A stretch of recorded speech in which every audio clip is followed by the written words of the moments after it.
Hey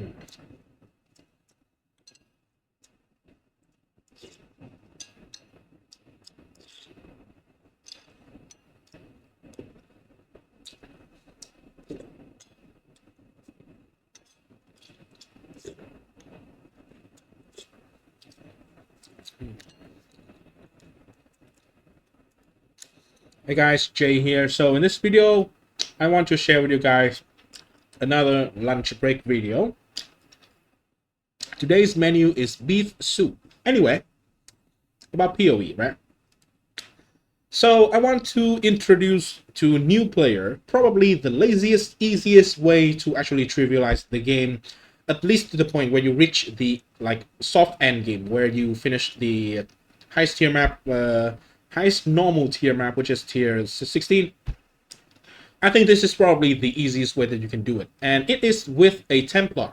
You have to go as the Templar, you have to ascend to be a Guardian, and for the first 2 points, you can take this note immediately. And from the point that you have it, it pretty much just take care of the game for you. Radiant Crusade. Sorry, I need to finish chewing the beef. And anyway, it grants a level 20 Summon Sentinel Radiance skill. It is the Super Saiyan guy that we just saw. Let me just reopen it and show you the Super Saiyan guy, right? It is this guy. It is the burning big boy, like yellow golden aura thing. It burns everything around a pretty big area. It is pretty much this big. If this is your screen, right? It is pretty much this big. It burns everything around. It deals damage based on, let me just show you some number as well. It deals damage based on 20% of its maximum life per second. And its maximum life is a very big number. Radius is 4 meters. So from the moment that you get this thing, it is going to just deal with the game for you. You just need to maybe dodge around a little bit when you're fighting bosses. Everything around this minion is going to just die immediately from a Righteous Fire effect.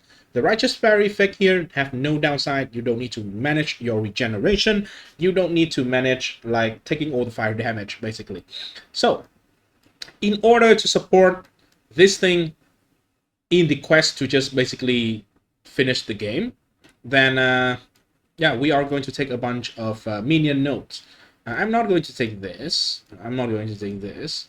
This is just basically, let me just show you actually. So early on, right, before you get to the Radiance, the Sentinel of Radiance, you should start as this kind of skill tree, right? So this is a very good skill tree if you want to start out as, say, Rolling Magma and Flame Wall. That is probably one of the best and the most efficient way to leveling in the early stage of the game. So this is just an insane amount of damage, a lot of cast speed even. Maybe you can even take this for additional cast speed. And yeah, 4%, 6%, so 10% cast speed, which is really nice. This whole section basically is going to be enough for you to deal with like the first 20 level or something. And then later on, maybe you can branch out and get a little bit more. Maybe we can go this way. I don't know, but maybe even you can just start taking some minion nodes and you can do like Summon Raging Spirit. Anyway, from the point that you get to the Radiant Crusade, right? If you do all the quests, you should be able to have a bunch of regret, and you can learn these points. And no, actually, I'm sorry. You should learn these 2 points, and you can respec our 4 points here. And eventually, you will either use gold or regret orbs to just remove these as well. You don't need all of these. Instead, you are going for minion life here. As I showed you, the Radiant Crusade damage actually scale with its life as well, so we can do both life and then minion damage for just scaling the damage. So we go this route actually for more maximum life. We don't really need the regen. It's not going to die most of the time. I want to take Enduring Bond here first. It is minion duration, which make the golden boys last longer. And we can take the mastery for area of effect, so it is bigger. Here we also can take the mastery for less recovery rate, but increased life. We want more life equal more damage, right? Then you can consider to go up here. You can consider to take this point for some life. You can take all the juicy nodes here for just a lot of damage. This is basically life or minion damage. This is just a lot of damage. And if you want to still self-cast something to help him, then you can take spiritual aid. So all the increase to your minion damage is going to apply to your character as well. Right. From then, here, by the way, if you want to do like minion builds, you want to do more skeleton, more specter, more round zombies, you can take this point for additional one, right? You can take these point for damage as well. From here, I want to go this way. So this is very good minion nodes. If you want to, you can get some life and mana here as well. Very nice. We can go out here and we can grab a bunch of minion life in this area as well.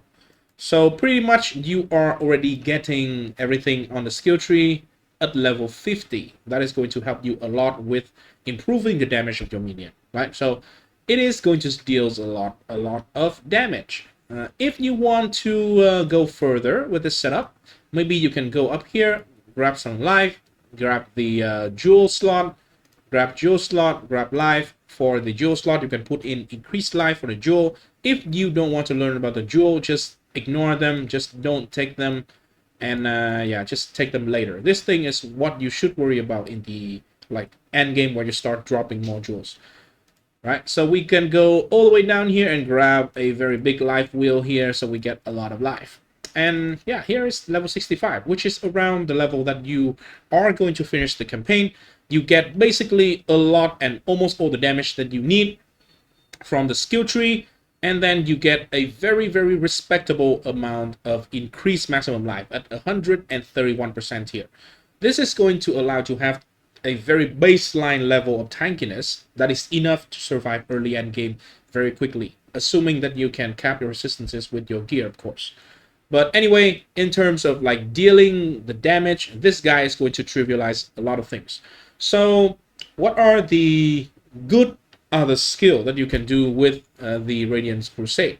Here, because you scale minion life and minion damage, so obviously any other minion skill can work pretty well with this one. Specifically, there is an option that is minion instability. If you don't know what this basically is another way for other minions to scale their damage with their life.